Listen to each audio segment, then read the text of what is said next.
With a voice of singing, declare ye this and be heard. Hallelujah.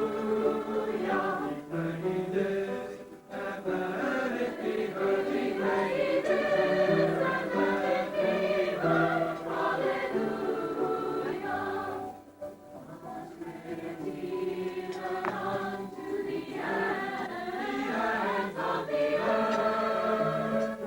The Lord has delivered his people. Hallelujah.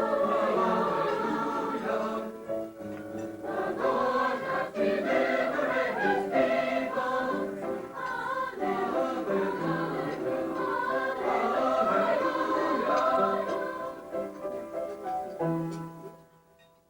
Oh, be joyful in God, all ye lands. Oh, sing praises to the honor of his name. Make his praise to be glorious.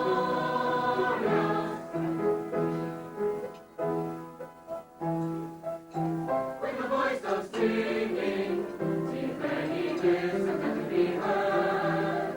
Hallelujah. Declare ye this and let it be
You have just seen and listened to a real representative group of the students of Wakefield. We thank you very, very much.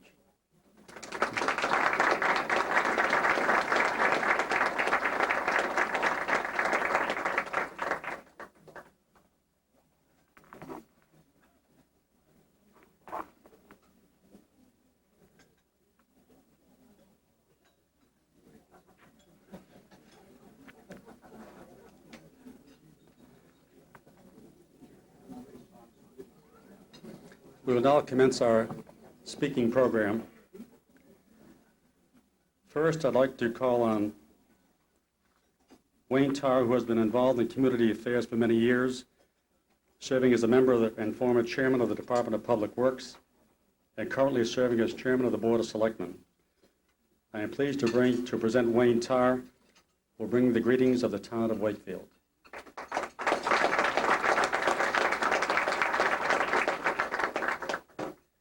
Thank you very much, Al. I don't think Al realizes what a difficult position he's put me in here this afternoon. Normally at events like this, though it's sometimes challenging and difficult to maybe follow a speech Senator Say or Representative Cass, to follow Mr. Shaparo's young group is a hard act to follow. To Governor Volpe, the Volpe family, elected state and local officials, certainly the dedication committee and the school department officials, it's with great pleasure that I bring the greetings of the town of Wakefield. I congratulate Governor Volpe for the honor being bestowed on him today and commend both the dedication committee and the school department on their selection of the Wakefield High School Library as the dedication site. Back in June of this year, when we proclaimed John A. Volpe Day and dedicated the governor's birthplace, I made some comments at the Crystal Community Club about how being a young person and in the 60s growing up in the town of Wakefield, the effect that Mr. Volpe had on us. I was fortunate that during my high school years, and if you look at your program with the governor's, all of the governor's feats, my high school years kind of followed right along as then Governor Volpe was in office and moved on to some of his federal positions. Those years, all of us in that generation followed the governor and the Volpe name and recognized it for the integrity, hard work, and success that it bore. Today, as we dedicate this library, we have ensured that all the future generations of Wakefield High School students, with their inquiring minds, seeking out the knowledge and the background of John Volpe, will have the opportunity to appreciate the governor and his accomplishments as both my generation and a lot of you people today have been able. Some things haven't changed. The point of our young people and their focus still surrounds their high school lives. Those of you that have children and want to question that, I ask you to question them. What years of their life mean the most to them when they live in Wakefield? And I assure you that they'll mention Wakefield High School. The dedication committee today has cemented in place a role model for current and future students that come through these doors to follow. Again, I congratulate the governor. I congratulate the dedication committee. I congratulate the school department under Dr. Mayo. And I congratulate the Volpe family. John A. Volpe, certainly to me and to all of you and to the future generations, epitomizes a true Wakefieldian. Thank you very much.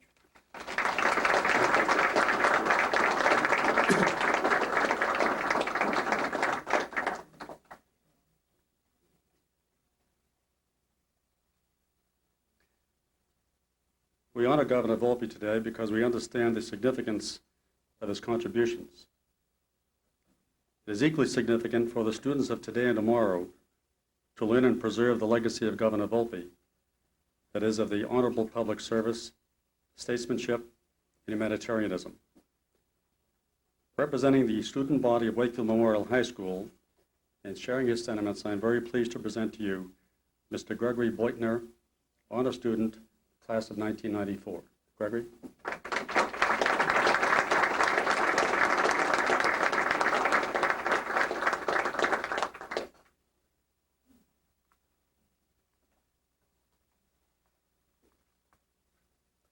Ladies and gentlemen, members of our honored guest family, and Governor Volpe, it is a privilege for me as a senior at Wakefield Memorial High School to represent the student body and bring to you a warm welcome and many greetings from the class of 2006, our current kindergartners, to the senior class of 1994. Improving the education of our younger citizens is the greatest investment that our Commonwealth can make in its future and the future of all our people. In the hands of our youth rest all our hopes for the long-range achievement of a society in which all men may develop to their fullest potential. This quotation comes from one of Governor Volpe's many addresses to the Massachusetts legislature during his term as Chief Executive Officer of the Commonwealth. As I studied this quotation, I tried to discover the reasons behind the governor's careful choice of words.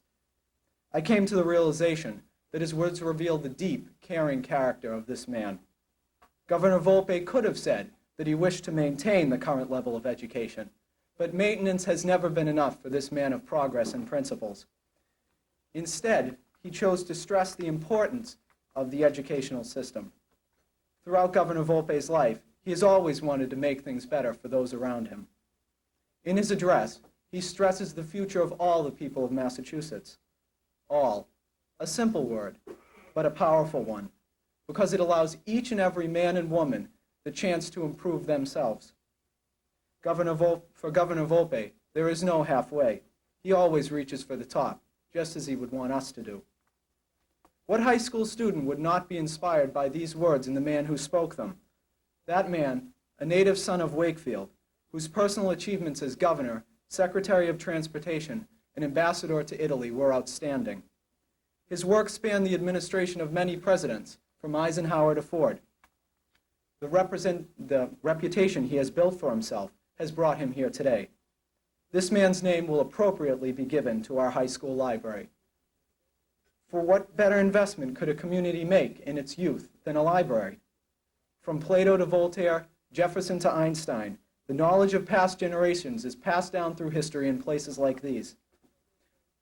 But since this building's library opened in the early 1970s, it has gone without a name or a dedication. When a library has a name, it gains a style, a character which is distinctly its own. A library has a spirit that surrounds its shelves and books. What better character could be impressed upon a library than that of a man who is always an individual, seeking new challenges? In years to come, when students come and go through these doors, they will wonder about the man to whom this library was dedicated. Through their study of his speeches, personal papers, and photos, they will take inspiration from his life and deeds. Governatore Volpe, dal più profondo del nostro cuore, le auguriamo ogni bene e felicità negli anni a venire. Ci auguriamo che un giorno non lontano le tornerà ancora visitarci a Wakefield.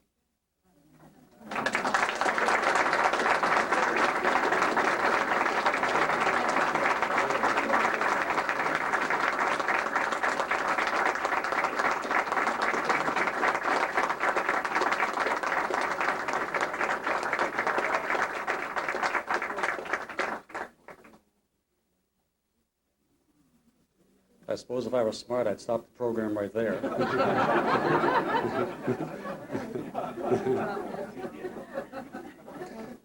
Greg, thank you so very much. Another real example of Wakefield youth. Whenever the story of John Volpe is told, it would be incomplete without reference to the steadfast loyalty, support, and commitment provided by his brother Peter. This library dedication program, which continues the story of John Volpe, would also be incomplete without the presence and imprint of Peter Volpe. With great pleasure, I would like to present the governor's brother, Peter Volpe.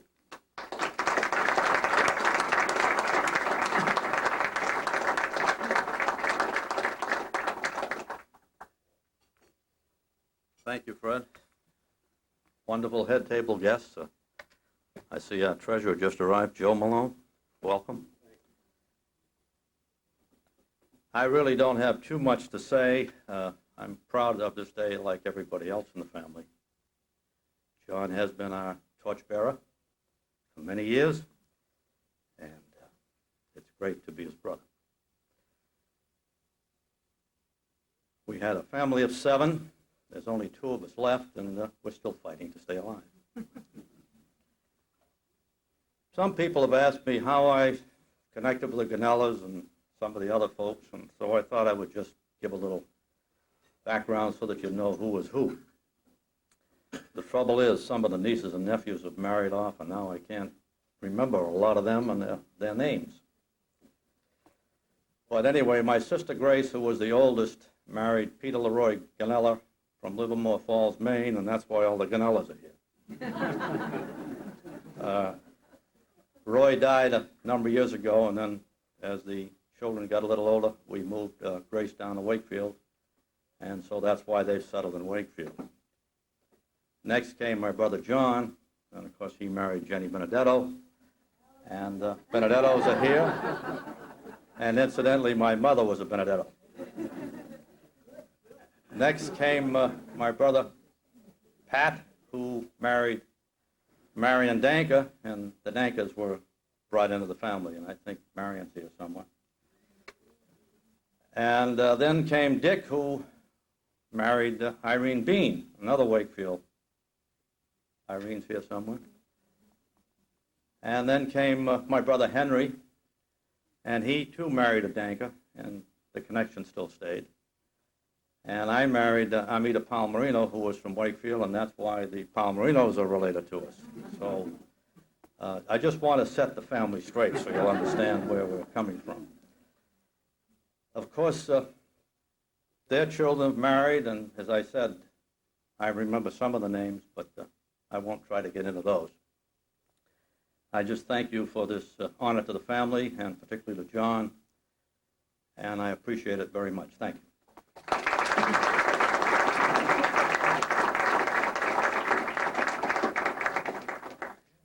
I would like to recognize members of the Volpe family. The sisters-in-law of Governor Volpe and Peter Volpe. Would you please stand, Mrs. Marion Volpe?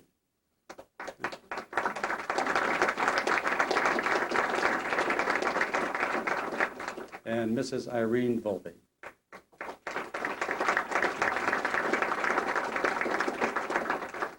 We also have cousins of Governor Volpe, Joseph Bernabio. I know you're here. Okay. And Angelina Orgueras.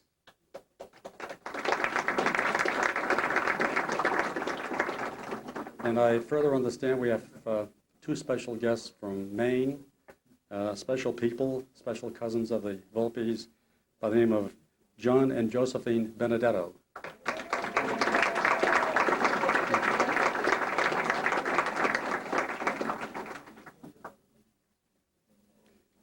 As you notice in your program, there is a indication titled Letters of the Presidents. The letters of the presidents are of such stature and significance that they have been given an important place on this library dedication program. We are honored to have received letters from former presidents of the United States who attest to the qualities of Governor John Volpe as a public servant and as a human being. Hereafter, these letters will be on public display in this Volpe library. I'd like to read them to you. I write this letter to pay tribute to Governor John Volpe, a most distinguished public servant and a friend. John Volpe, known for his drive, his decency, and his honor, set a high example for younger men and women who would follow along in the political arena. As governor, John Volpe was popular because he took on the tough problems and made courageous decisions. As Secretary of Transportation, his knowledge of problems at the grassroots level made him an effective leader on the national level. John Volpe's pride in his Italian heritage is something I admire, something I'll never forget. To all who come to the library to honor this man, I suggest you study his life of accomplishment and then follow his example. With respect for Governor John A. Volpe, signed, George Bush.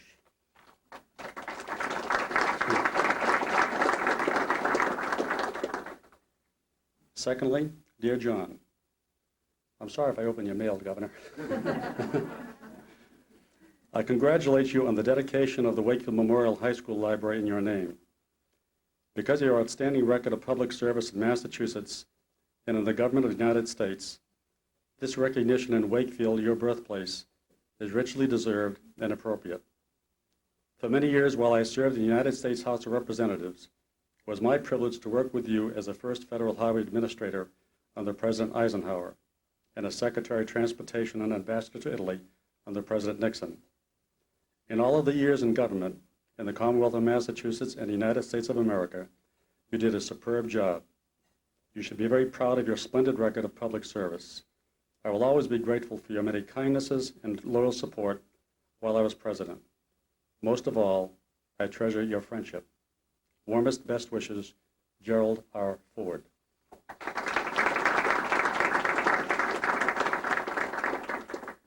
Third, dear Governor Volpe, Nancy and I would like to join with your friends, family, and all the good people of Wakefield in celebrating the dedication of the Wakefield Memorial High School Library in your name. This honor is a fitting tribute to a man who has given so much of himself to his state and nation. Your career has spanned the realms of state and national public service. In each, your excellence has earned the respect and admiration of your fellow citizens. During 3 terms as governor of Massachusetts, you guided the Commonwealth of your birth with a steady hand and a firm will. Not content with service on a local level, you also held several national posts under 3 different presidents. I personally am thankful for your hard and devoted work as chairman of the National Commission Against Drunk Driving during my administration. Throughout all these endeavors, the unifying theme has been your strong commitment to serving your fellow man in the truest tradition of America. You are a shining example to all our nation's citizens of a truly outstanding public servant. On behalf of all your fellow citizens, I thank you. Nancy joins me in sending you our very best wishes for continued health and happiness. God bless you, John. Signed, Ronald Reagan.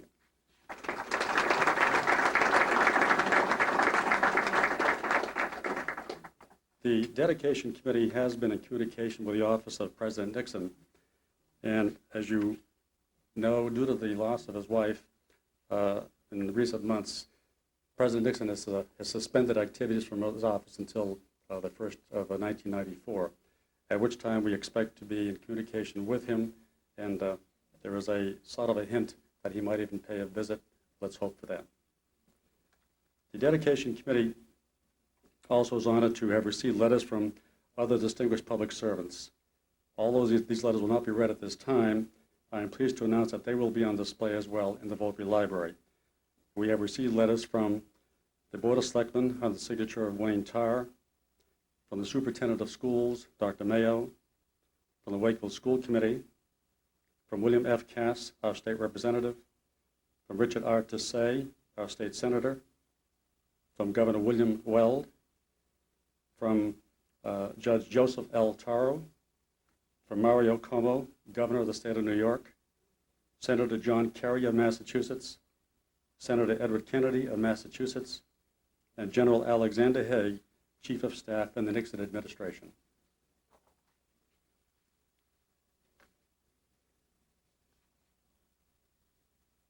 Our next speaker, Judge A. David Mazzone, is a graduate of Everett High School in Massachusetts. He graduated from Harvard College and DePaul University Law School. In the private practice of law, Judge Mazzone has earned the highest regard of his peers. He has served as district attorney for the Commonwealth of Massachusetts and as a United States attorney. In 1975, he was appointed to the State Superior Court by Governor Dukakis. In 1978, he was appointed to the federal bench by President Carter, and he now serves as senior United States District Court judge. Quotes from prominent and respected attorneys who have appeared before him have stated, and I quote, "Judge Mazzone is aware of the issues and has a keen knowledge of the principles of law," unquote. A second quote is, "Judge Mazzone is kind, caring, and humble," unquote. The esteem and prominence which is his is well-deserved and is cause for us, his friends and fellow citizens, to demonstrate our sense of pride once again. It is my honor to present to you the Honorable A. David Mazzone, Senior United States District Court Judge.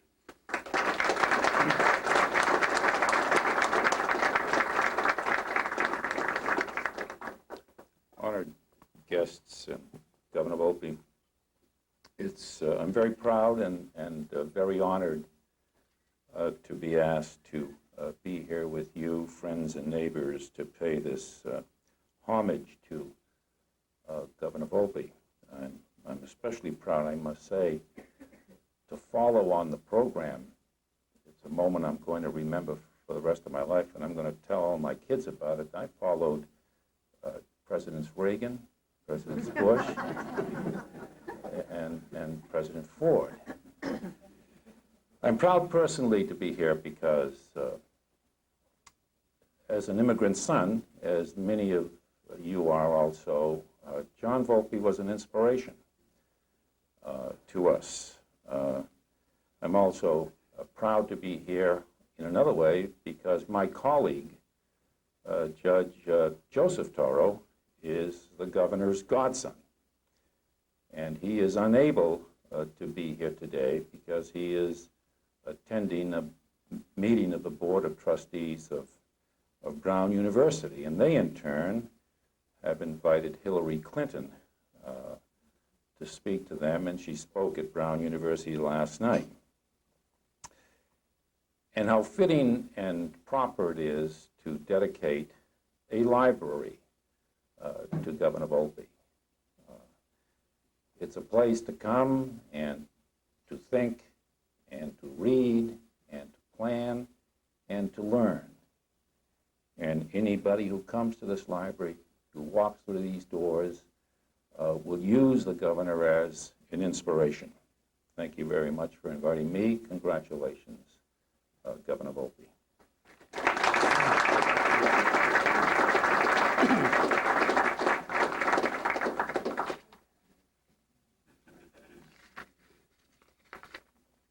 Before commencing to the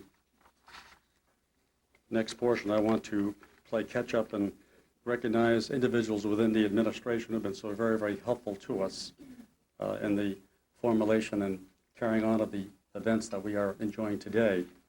And at the high school level, I'd like to recognize and thank once again the principal of Wakeville Memorial High School, Mr. Ray Osborne, please.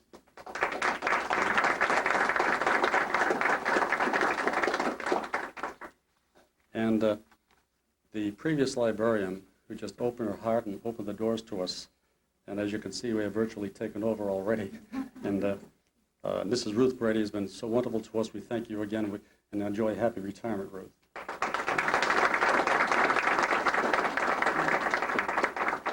To the new librarian, Rita Hannaford, who just recently took over about 2 weeks or so ago, you have a large burden to carry on in the future with the legacy of John Volpe, but you have an awful lot of people who are willing to help you to carry on this legacy, and we thank you and wish you well.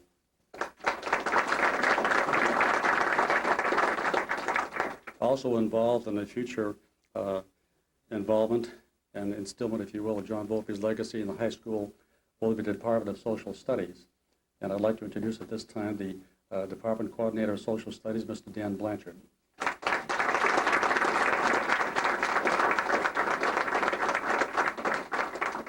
And finally, I'm not sure if he's here, but if he's here, I do want to thank him as well, Dr. Chester Lee, the Deputy Assistant Superintendent of Schools. Well, each to know we thank you on television. As Executive Secretary for the town of Wakefield for over 30 years, John McCarthy was an important and basic reason for the financial stability and economic growth of the town of Wakefield. His record of public service is long and meritorious. His many recognitions are testimony to his administrative talents, leadership abilities, and understanding of complex issues. John continues to serve his community as the chairman of the board of directors for the Wakefield Cooperative Bank. John McCarthy's commitment to educational opportunity for young people was amply demonstrated when he served as a co-founder of the Citizen Scholarship Foundation of Wakefield. As co-chairman of the Governor Volpe Library Dedication Committee, John has been unselfish with his time and talent to assure a historically successful occasion. John McCarthy will formally present the Governor John A. Volpe Library plaque on behalf of the Dedication Committee, and the plaque will be unveiled by Janet Volpe, Lissy, and Tony Ganella. John McCarthy, please.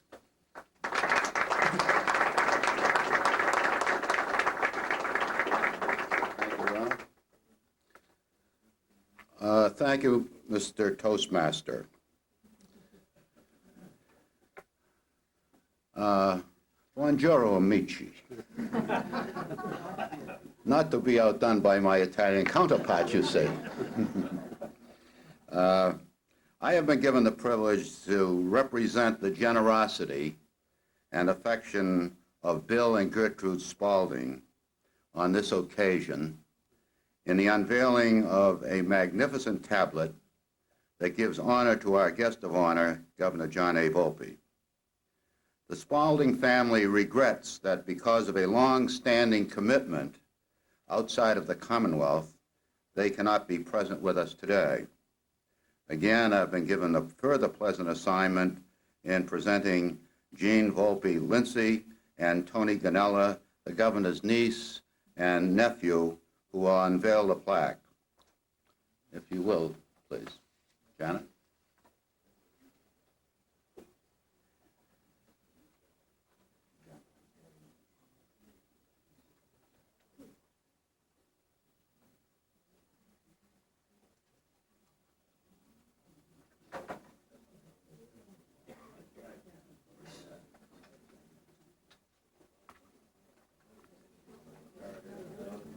Magnificent tribute to a magnificent gentleman.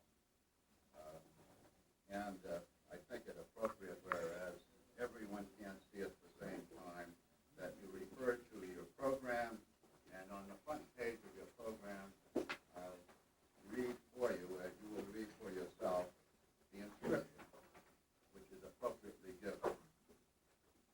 John A. Volpe, Governor of Massachusetts, Secretary of Transportation, Ambassador to Italy, statesman, public servant, humanitarian, born in Wakefield, Massachusetts in 1908, the son of immigrants, John A. Volpe understood the need for opportunity and equality.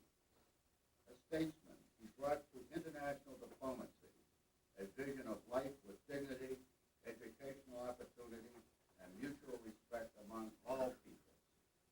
A public servant, he taught and demonstrated that public responsibilities can be conducted honorably without compromise of personal values, ethics, or principles.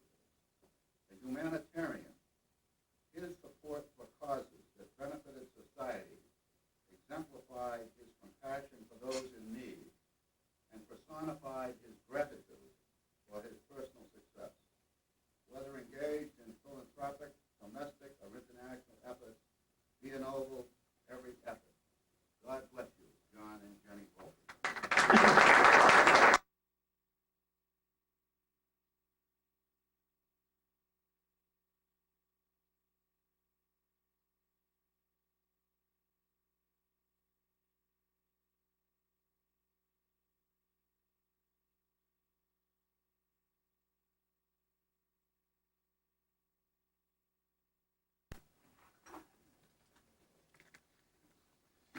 As a postscript to the remarks of John McCarthy, Bill and Gertrude Spalding in 1987 established the first Governor John A. Volpe Citizen Scholarship Foundation fund, and that also is awarded every year to a deserving student. On June 12, 1993, the birthplace of Governor John A. Volpe at 259 Water Street in Wakefield was formally dedicated by the Wakefield Historical Commission. Those in attendance were very fortunate to hear the nostalgic and captivating remarks of a very gracious lady, Mrs. Adele Malone, a close friend of the Volpe family. I mention this because I have the pleasant task of introducing another member of the Malone family, our state treasurer, Joseph Malone. Joe Malone was raised in Waltham, Massachusetts, where he now resides with his wife, Linda, and his two sons, Joe and Sam. Joe is a graduate of Harvard College, and he is an articulate spokesman and an achiever of efficiency in economy and government. It is my pleasure to introduce to you a dear friend of the Volpe family and a constitutional officer of the Commonwealth of Massachusetts, State Treasurer and Receiver General, and I attempted to also introduce you, Joe, as Mrs. Malone's son, Joe Malone.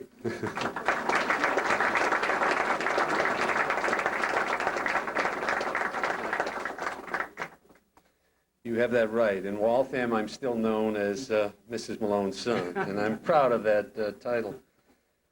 Father O'Sullivan, Judge Mazzone, Senator Tassay, the entire Volpe family, and Your Excellency, Governor Volpe, it is a privilege to be here today. I have looked up to Governor Volpe since as far back as I can remember. In the Malone household, there weren't too many people who were held in higher regard than the governor. And on this plaque, I see that the words statesman, public servant, and humanitarian will appear. I'd like to add today the word friend, because one incident comes to mind with regard to our family that will always stand out. When I was 12 in 1967, my dad passed away, and my mother, at the age of 51, was left with 7 children as a widow. And John Volpe, in the midst of his busy schedule, coming back from a governor's conference, took the time to come to our home to lend his support and express his sympathies along with Mrs. Volpe. I know we're not the only family that has been touched in that manner by Governor Volpe and Mrs. Volpe. And as I've traveled through my daily life over the last 38 years, more than once, in fact, on many, many occasions, people have come up to me and said, I know you know Governor Volpe. Will you please extend my best wishes to him? And they will proceed to tell a story about how the governor touched their lives. And we all, I think, recognize just what a special human being we have in Governor John Volpe. But today, and on the day when the transportation building in Cambridge was dedicated in his name, and on the day when the terminal at Logan Airport was dedicated in his name, these are all, once again, reminders that once a generation, if that, someone of his integrity, someone of his human stature comes along so that we can all learn from him. A role model, an inspiration. He has certainly been that to me. And I know I wouldn't be standing here as state treasurer of what I think is the greatest state and the greatest nation of the world if it hadn't been for John Volpe. He all made the son of an immigrant feel as though he could go on to accomplish the American dream. And so today, Governor, I say thank you very much and congratulations. The people of Wakefield recognize a true statesman when they see one. Thank you very much for inviting me here today. I also have a letter. I don't know whether I've left this letter.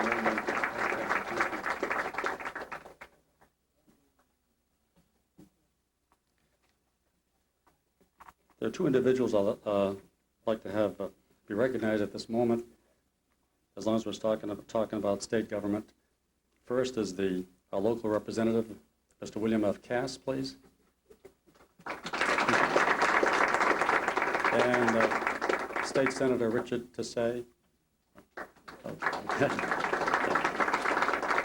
And 2 other individuals that we should, I think, address as well.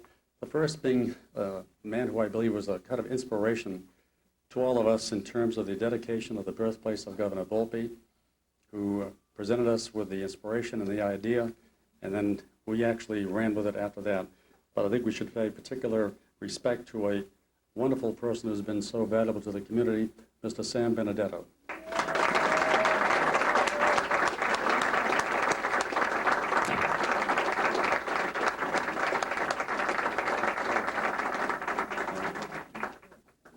And secondly, the representative of the Wakefield Historical Commission on June 12th, when the birthplace of Governor Volpe was formally dedicated. I'd like to present Mr. Henry McConville of the Historical Commission. Is he here? Okay, we thank you again on television, Henry.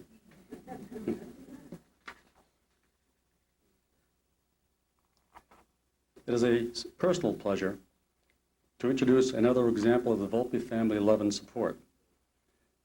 Janet Volpe Livesey has been a conscientious and tireless contributor to this dedication program. I am proud to introduce Janet Volpe Livesey, who will formally present the famed Governor John A. Volpe Library Dedication Program plaque to the Wakefield School Committee. I'll ask Paul Battano, the school committee member, who will accept on behalf of this presentation and the next presentation.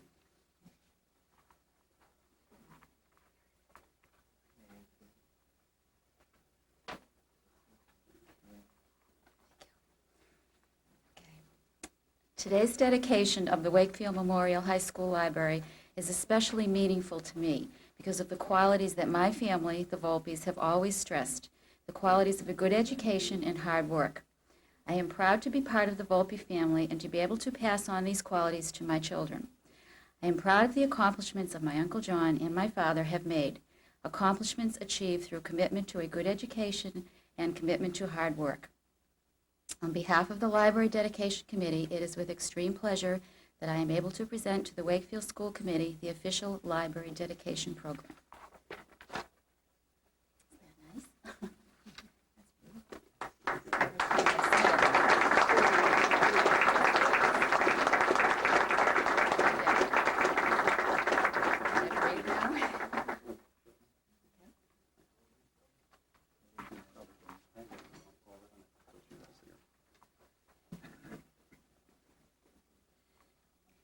Before introducing Tony Ganella, I have to tell you about a personal story with Tony.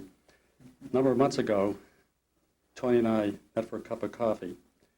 It was coffee, I think.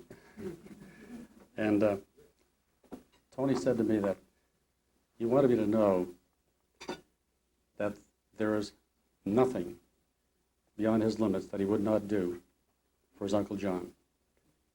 He would expend every ounce of energy, every element of strength that he had to ensure that today would be a very successful day of remembrance. And I know the Volpe family would like to hear that, and I think it's very appropriate that you all know this.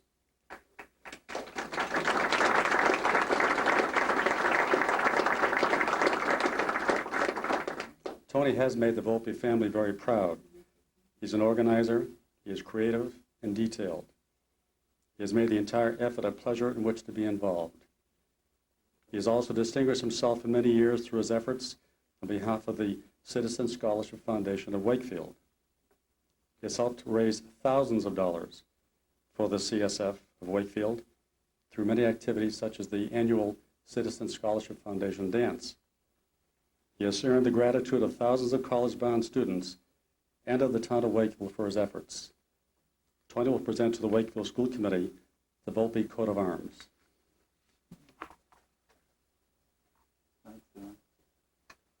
This is the coat of arms that my uncle gave to my mother.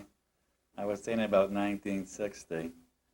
My mother has passed on, and I know she's here in spirit. And I know that she would want me to present this to the Wakefield High School Library. So this will be in here forever, and it's a real pleasure so everybody can see it. I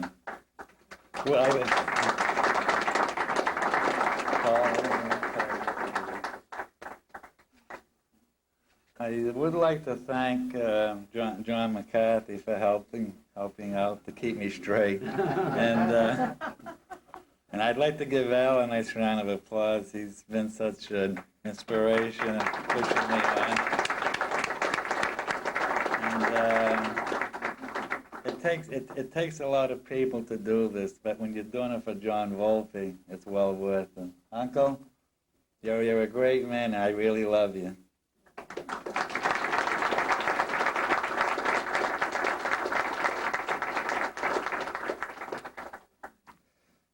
Tony and Janet, Governor Volpe, Mrs. Volpe, and all the members of the Volpe family.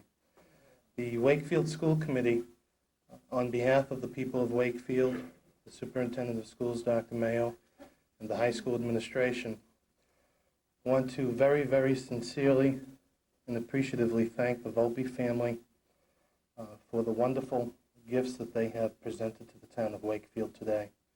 We came and gathered here today to honor Governor Volpe for all his accomplishments in his life and the legacy he has left the town of Wakefield. And in turn, the family has honored us by the gifts of the coat of arms and the plaque and the pictures and the papers in what will adorn what we think is the first gubernatorial library in the Commonwealth of Massachusetts. So we again thank you and take great pride and honor in your gifts, and we will always treasure them in this library. Thank you, Governor.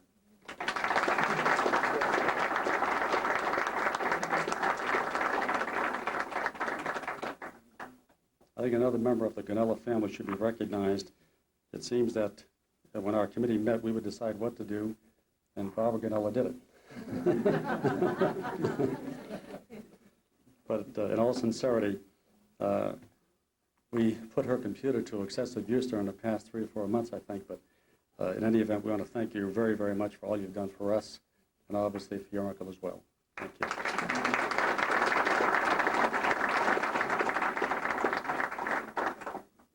Before formally introducing our principal speaker, I'd like to express the sincere gratitude of the other committee members of the Governor Volpe Library Dedication Committee, and express this to Dr. Mayo for sincere commitment to this memorable day. Dr. Mayo was primarily responsible for bringing our committee together for the dedication of the birthplace of Governor Volpe. The Dedication Committee continued its work to include the dedication of the Volpe Library. For both events, Dr. Mayo committed unlimited resources of the school department to the Library Dedication Committee, including administration, food service, audio, television, library, music, custodial, and kitchen staff. On behalf of the Library Dedication Committee, I do want to extend a special thank you to Dr. Mayo for his assistance and support. He assumed an important share of planning, which I should add was in addition to his important responsibilities as superintendent of schools.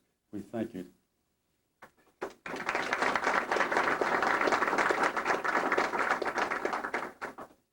Formally introducing our principal speaker is another honor accorded to me today.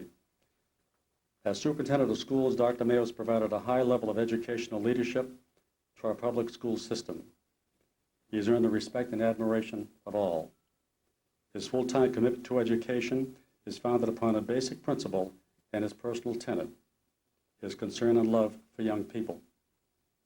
The choice of Dr. Mayo as the principal speaker is symbolic of the high esteem in which he is held by our committee.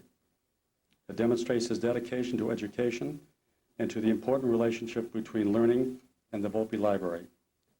It speaks of his eloquence of purpose and his belief with Governor Volpe of the need for educational opportunity and equality.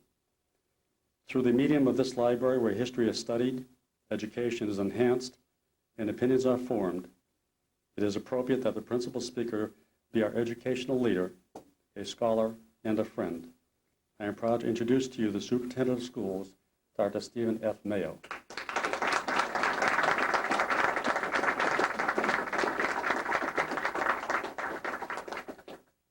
Thank you very much, Mr. Palmerino. Father O'Sullivan, Governor Volpe, Mrs. Volpe, family at the head table, distinguished head table guests, family and friends here today of the Honorable John A. Volpe. The Wakefield Public Schools did not offer English as a second language in around 1912, when Governor Volpe first attended the Lincoln School in Wakefield. The young Volpe could not understand his teacher, nor could he understand his classmates. His sister, Grace Volpe, was no doubt frustrated herself as she watched her brother fight off the teasing of the children. After a year, however, John Volpe was fluent in English, and his teachers considered him to be a very, very good student. As an elementary student, Governor Volpe walked from Water Street to the Lincoln School on Crescent Street each day over marshy farmland. San Benedetto has a beautiful picture of Water Street during the early 1900s.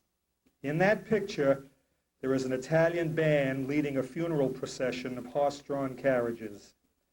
The houses are few, and the rolling hills and farmlands surround the street. In 1900, between 1900 and 1920, the majority of the immigrants from Italy and from Sicily who came to Wakefield worked at the Hayward Wakefield Company, which made rattan furniture and rugs. Other Italians worked at the Evans Shoe Factory. And there was usually a guest at the Volpe home on Water Street. Vito Volpe, the governor's father, helped the Italians who came to settle in Wakefield by giving them a place to stay until they found permanent housing. The Italian ethic of l'ordine della famiglia prevailed in the Volpe household, This was the unwritten but the all-demanding responsibilities within the Italian family. Filomena, Governor Volpe's mother, stayed at home to care for the children, to mend and make their clothes, and to assist the new Italian visitors.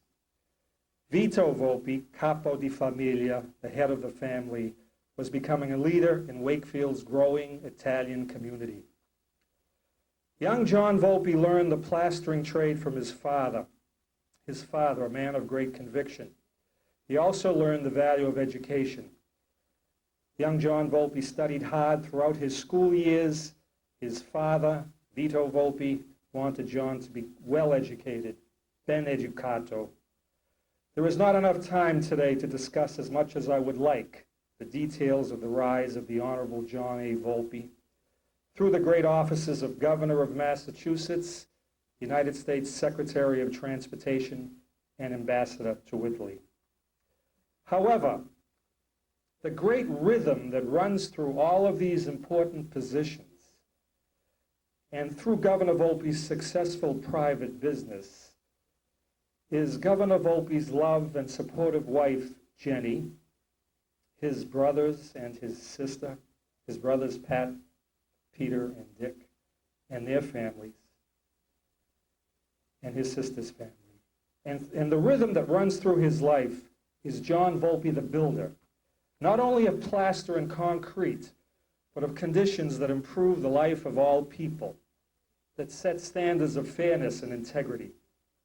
During his public life, he focused on improving mental health services and facilities. He focused on fair and humane treatment of all races and cultures, the improvement of the quality of publication, the building of efficient interstate roads, and the end of corruption. One of Governor Volpe's first acts as ambassador to Italy was to object to a current practice of the time of unauthorized payments of money to an Italian political organization without the consent of the U.S. Congress. He protested vehemently to the president, and ultimately the funds were stopped, and a potential Italian Contra of the time ended. Who knows what influence such courage would have been upon the country had Governor Volpe been chosen as the vice president in 1968? What historical events could have been altered? Considering running for the presidency, the vice presidency in 1968, and running against younger men, prompted a reporter to ask Governor Volpe who then was 58 years old, why his hair was so thick and dark with no gray hairs. I know many of you remember this story, but some of you are too young to remember it. And Volpe replied that the secret was a teaspoonful of olive oil every day. Now, I was in my early 30s at the time, and my hair was thinning and graying, and I loved olive oil, and I tried it, but it didn't work. Governor Volpe may have been disappointed that he was not given the opportunity to run as the vice president, but his wife Jenny put it in perspective. And this is from John Volpe's biography, The Life of an Immigrant Son. She preferred Rome to Washington anyway and advised her husband to accept the ambassador's post in Rome. Now she would be going to Rome to preside over one of the city's most beautiful villas. It seemed like a fairy tale. John, she told him, go back to the White House and say yes before Nixon changes his mind. So is it any wonder that I was very pleased when I heard from Sam Benedetto last year that he was having to officially identify the Water Street home of the Governor Volpe. And that poignant June 12th day, that ceremony by the Water Street home last year, and afterwards at the Crystal Community Club, led to the realization of family and friends and citizens in this town of Wakefield that John Volpe's name should be affixed to the very heart of the day-to-day workings of the town of Wakefield. Tony Ganella, the governor's nephew, discussed with me the rich legacy of historical papers held by the Volpe family. And from Governor Volpe and Mrs. Volpe and the governor's brother Peter, who has been so gracious to us, Tony showed me the pictures of the governor with the United States presidents and world leaders that you see around this library, and I hope you will look at in the corner near the door before you leave. The Wakefield High School Library became the ideal place for Governor Volpe's historic records, a place where Wakefield students could study and emulate a native son. These original source documents would be available to our Wakefield students on a daily basis. And not only the decisions, but the background for the decisions that shaped the state of Massachusetts and the nation for almost 3 crucial decades. And they're going to be right here in the Wakefield High School Library for analysis. I do not believe that there is a high school library in the country that is so endowed. And so, along with me, Dr. Chetley, Deputy Superintendent, Principal Ray Osborne, Librarian Ruth Brady, now retired, Dan Blanchett, Social Studies Coordinator. We're all so enthusiastic, as are the students, as you heard today. Rita Hannaford, our new librarian. But we all share this enthusiasm and the enthusiasm of the school committee for this honor.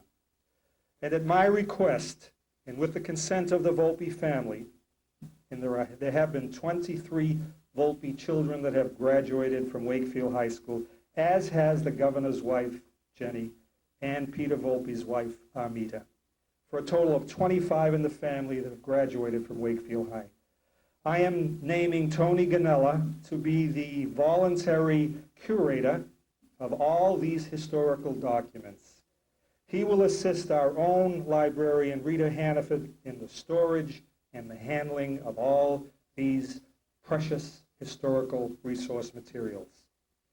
In addition to all the papers and memorabilia, I want to show you all a striking photograph of Governor Volpe that Peter showed me recently, a photographic portrait that will distinguish our library and have him and the Volpe family ever present. Governor Volpe, Wakefield's son, a statesman, a public servant, and a humanitarian. Thank you very much.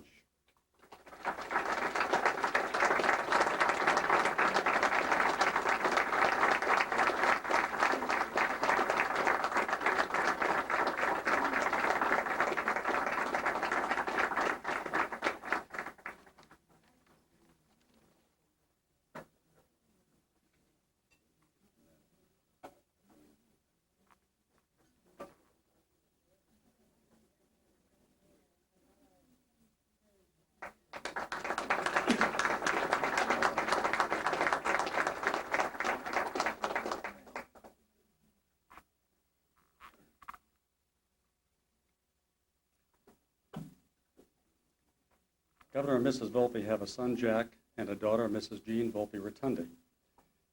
Jean Volpe Rotundi has inherited the entrepreneurial instinct of the Volpe family by establishing a successful venture as an export consultant. We are honored that Jean has accepted our invitation to represent the Volpe family and to talk about a man whom she knows very well. I am pleased to introduce to you the daughter of Governor Mrs. Volpe, Mrs. Jean Volpe Rotundi.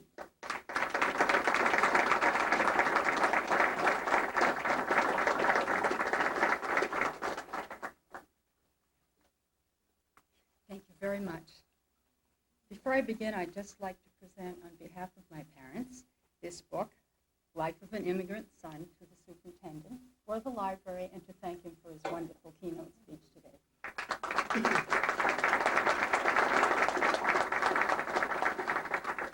Also, on behalf of my parents, I would like to introduce their grandchildren, who also happen to be my children, and who also were proud to say both work on behalf of children.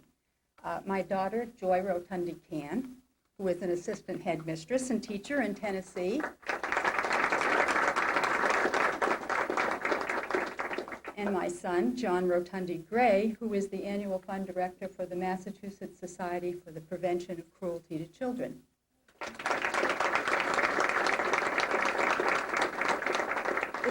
If I can say that, John, I can say anything.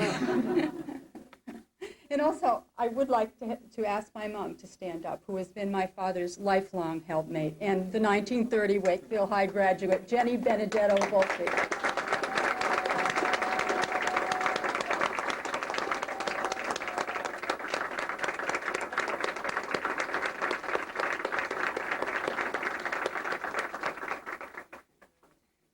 About 10 years ago, I was fortunate enough to see a very fine film called Sugarcane Alley.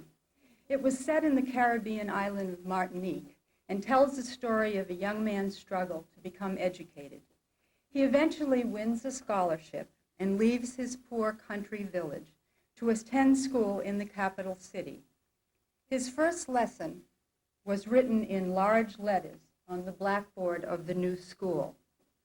The message was, education is the key to the second door of your freedom. The first door in Martinique at that time was political independence. I'd like to slightly alter the expression to, education is the key to the first door of freedom. This is a philosophy my father has believed and acted on all of his life. Did you know that the first political office my dad sought was a seat on the Malden School Committee? He didn't win, but he had many good ideas. Indeed, he is a grateful product of the public school system and worked tirelessly while governor to strengthen the quality of education in this state, as Gregory so eloquently mentioned. Therefore, he is deeply touched and especially proud to be the recipient of this honor. And he thanks you all so much, the committee and the wonderful students who added a luster to this day that I don't think any of us will forget. He shares with you a special pride in those who have received their high school education in Wakefield. Both of my parents, in a special sense, salute all the teachers and school administrators today, especially those from Wakefield, for their untold contributions to the nation's students. My father truly understands that the door to this library is a golden door, a door to intellectual growth, hours of enjoyment, accomplishment in one's career, and freedom in the best sense of the word. My mother, my brother, my children, and myself, in fact, the extended Volpe Benedetto family, and most importantly, my father, thank you very much for putting his name on that door. Thank you.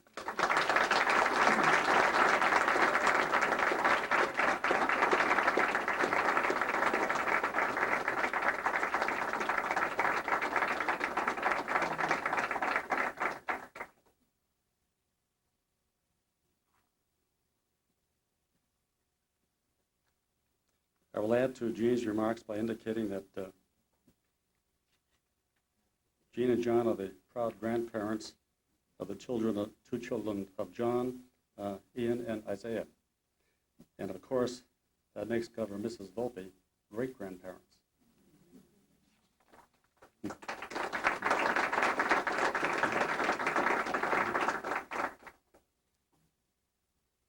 So much has been said over so many years with regard to the accomplishments and the stature of Governor Volpe, that to try to encapsulate all these wonderful comments in the form of an introduction would almost seem repetitious and trite. So utilizing the theme that in simplicity there is beauty, it is my personal privilege and a distinct honor for me to present to you our honored guest, statesman, public servant, humanitarian, the Honorable John A. Volpe.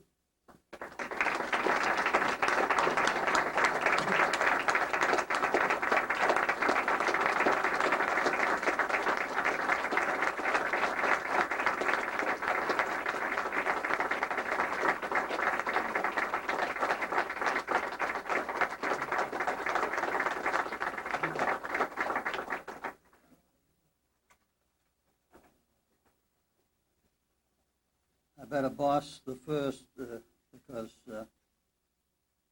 she does a great deal for John Volpe in recent years, especially. Jenny Volpe.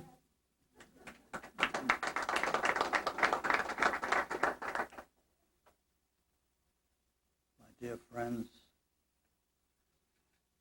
all, relatives, I should say, and I guess 2/3 of you are relatives, one another. and friends all. Frankly, trying to say anything is almost unnecessary. Too much has already been said about me. I hope very good about what I've done, but I'm sure there were some that I perhaps might have forgotten or would like to forget. Just want to say that I've had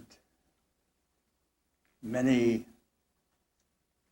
functions, dinners, and you can certainly agree that over the course of a rather lengthy year,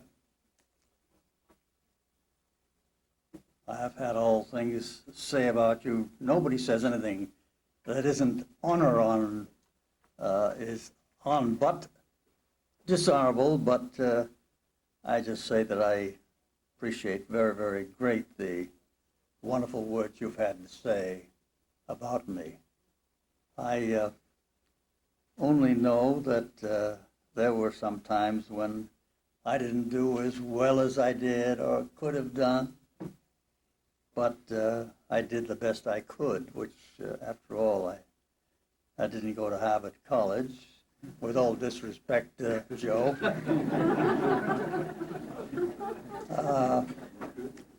I can only say that I've had governors, ambassadors, etc., at various dinners, and none touched me more than this wonderful small gathering, but very, very warm friends that are here today. I can only say that Jenny would wish I could just shut down and get out, but I will only say that it's wonderful to have so many friends here, relatives. Should be relatives and friends first, if I remember. But it is just great to end up to I'll just say over 80 years old. Most of you know how old I am. But I can only say that it is a distinct privilege to be able to, even after this kind of a life, the kind of what you have to say about you. I can only say that if I have been of the right things done during the course of my life, I hope that I tried harder to do the nice things done. But I will say that none of this been happy had it not the wonderful person as my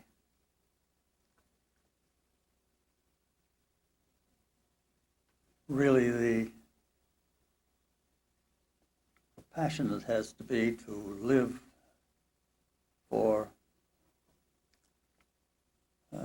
almost 80 years. That Jenny Volpe is, or Jenny Benedetto, I should say. And she has been a great to my, during my life, and has helped me very, very much in doing what I did, what I tried to do. And I can say only that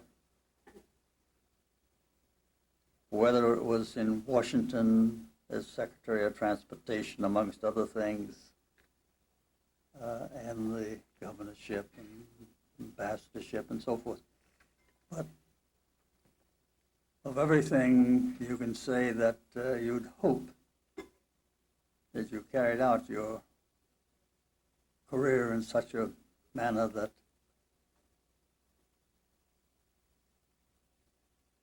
any parent would like to have a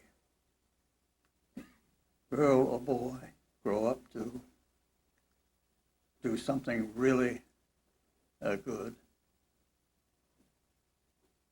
It would very, very help to me to know that I hope that maybe I've changed some youngster child and young man or an older man like myself is certainly something which at this age when I have nothing to offer anybody except to try to do the right thing I've tried to do during the course of my life is very, very nice. And I can only say that with the help of my wonderful wife, who has been a real person who kept me through with me and helped me in so many ways during the course of my lifetime, and my daughter, my son, who's unable here with us today, but we hope that I might still have a few days, weeks, who knows, even months, not years, but at least months that will enable me to yet have something to do that will be helpful. God bless you all.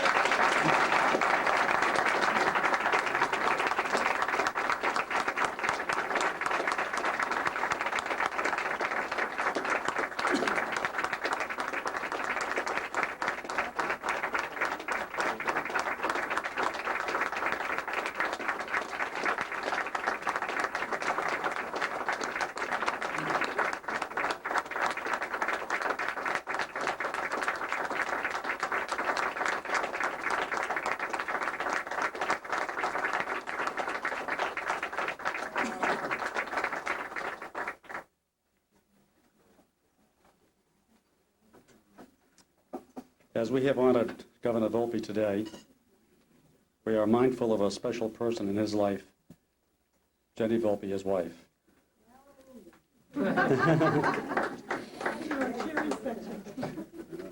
Mrs. Volpe has the special qualities of warmth, friendliness, and sincerity. She has provided her constant love and support to her family as wife, mother, grandmother, and great-grandmother. We are also mindful of the public responsibilities that Mrs. Volpe assumed that were associated with the governor's office in the State House in Boston, with the Secretary of Transportation's office in Washington, and with the United States Embassy in Rome. Mrs. Volpe brought to these public obligations a spirit of elegance, a sense of pride, and her own instinctive hospitality. I should like to ask Mrs. Jenny Volpe to stand and allow us to show our real appreciation and admiration.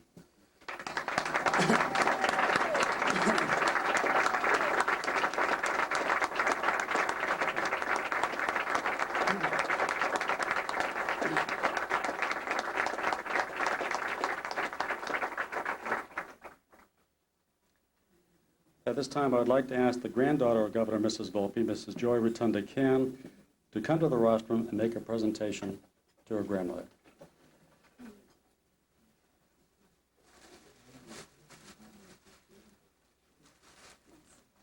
Thanks, everybody, for the great family reunion.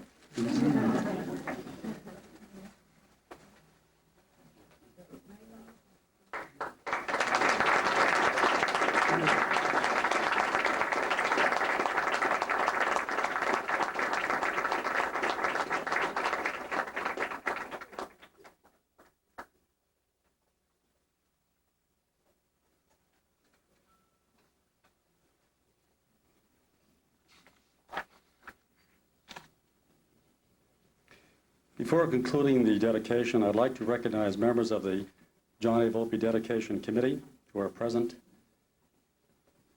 And I can assure I'm sure that I speak on behalf of the committee when I indicate that it has been a real source of pleasure to not only be involved in this effort on behalf of a great person, but also to know that what we have tried to do does not stop here, but the full benefit goes on and on through the ages. Therefore, I'd like to recognize, if I may, the co-chairman, Tony Ganella,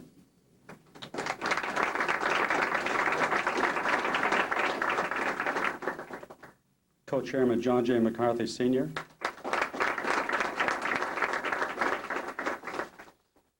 Sam Benedetto, Paul Battano,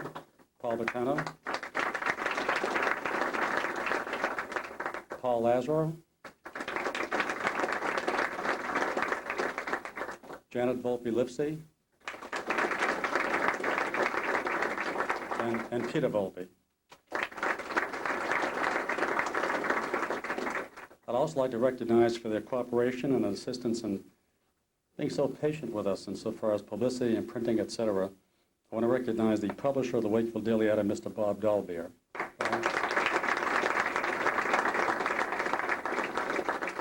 And Mr. Peter Rossi, the editor of the Wakefield Daily Letter. There are a number of people who have been so helpful to us in terms of providing the generous resources of their time and expertise, and I think it is appropriate that we recognize them at this time. I'd like to recognize Mr. Robert Ganella, the president of the Ganella Construction Company.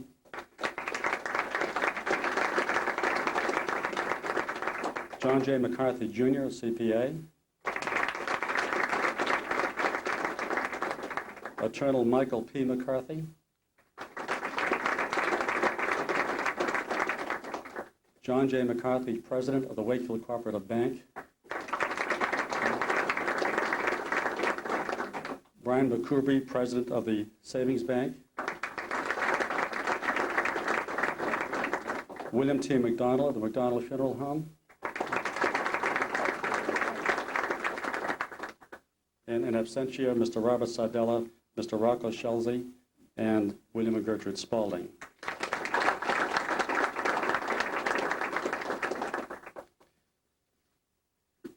I'd like to request for the benediction, Father Francis O'Sullivan, pastor of St. Joseph's Church in Wakefield, to provide the benediction. Please, Father.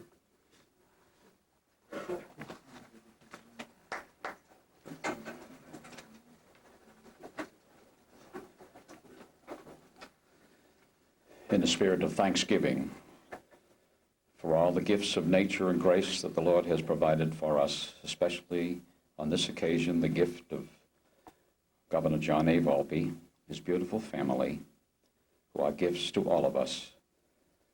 We recognize the many gifts that are present in this room this afternoon, and we were exposed to the gifts of our young people in the choir and Gregory. We thank you, dear Lord, for all of these gifts, and may this library be a constant reminder of the great gift of knowledge and wisdom that you have given to your creatures. And we ask you to continue to bless all those who pass through these doors. And we make this prayer in your name. Amen.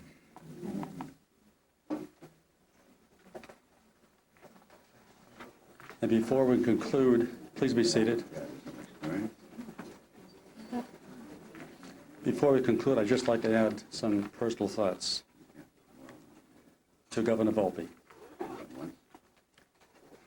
Through your example of integrity and public service, we are able to silence the cynics of good government. Through your example of statesmanship, we know that we as individuals can be ambassadors of educational opportunity and equality. Through your example of humanitarianism, we understand better the value of human worth and human dignity. Norman Cousins once wrote, and I quote, "A library should be the delivery room for the birth of ideas, a place where history comes to life," unquote. I submit that the library at Wakefield Memorial High School is now reborn with an added dimension and an added meaning, and now carries the name of Governor John A. Volpe.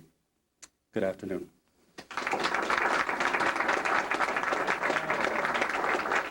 Okay?